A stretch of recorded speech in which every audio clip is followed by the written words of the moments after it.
নবীজি সাল্লাল্লাহু আলাইহি ওয়াসাল্লাম যেই গাধার পিঠে চড়তেন, নবী পাকের ইন্তেকালের পরে ওই গাধা নিজে নিজে কূপের মধ্যে পড়ে নিজের জীবন দিয়ে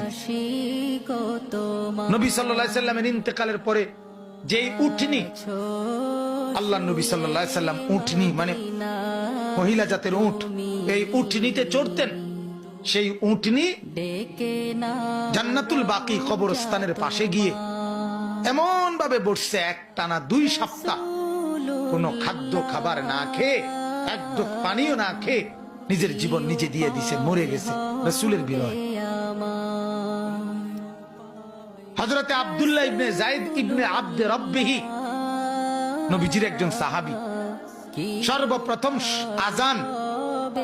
আজানের যে বাক্যগুলো যিনি স্বপ্নে দেখছে, এই সাহাবী আব্দুল্লাহ ইবনে যায়েদ ইবনে আব্দে রব্বিহি, এই উনি বাগানের মধ্যে কাজ করতেছিলেন, খেজুর বা আঙ্গুরের বাগানে।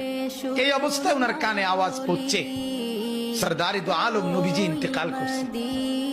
এই কথাটা ওনার কানে আওয়াজ পড়ছে, শুনছে আর কি, নবীজি কি হয়েছে, ইন্তেকাল।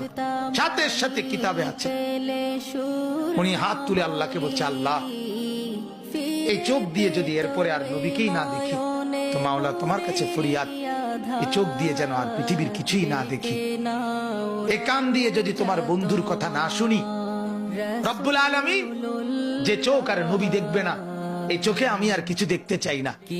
যে কান আল্লাহর নবীর কথা শুনবে না, সেই কান আর কিছুই শুনতে চাই না। আল্লাহর কসম কিতাবে আছে, আমরা নিজে বুখারীর শরহ ব্যাখ্যা গ্রন্থে এটা পড়ছি, পড়াইছিও ছাত্রদের।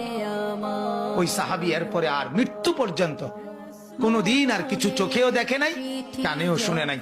উনি আপনার অন্ধ হয়ে গেছে এবং উনি আপনার বয়রা বধির হয়ে গেছে। তাহলে কি পরিমাণ বিরহ আমি এটা বুঝাইতে চাই। নবী পাক সাল্লাল্লাহু আলাইহি সাল্লাম সেই তাকেও কি যাইতে হইছে কবরে, হ্যাঁ কবরে যায়। আল্লাহ নবী সাল্লাল্লাহু আলাইহি সাল্লামের রওজা মুবারক কবরে দাফন করার পরে এক লোক বহু দূর থেকে এক ইমানদার আসছিল, এটাও কিতাবে আছে। আয়েশা আল্লাহ নবী সাল্লাল্লাহু আলাইহি সাল্লামকে আয়েশার পায় নাই, দেখে নাই, এই কবরের মাটির মধ্যে চিৎকার দিয়েই জীবন দিয়ে, এটাও আমরা কিতাবে জাযবুল কুলুব ইলা দিয়ারিল মাহবুব, এটা আরবি কিতাবের নাম।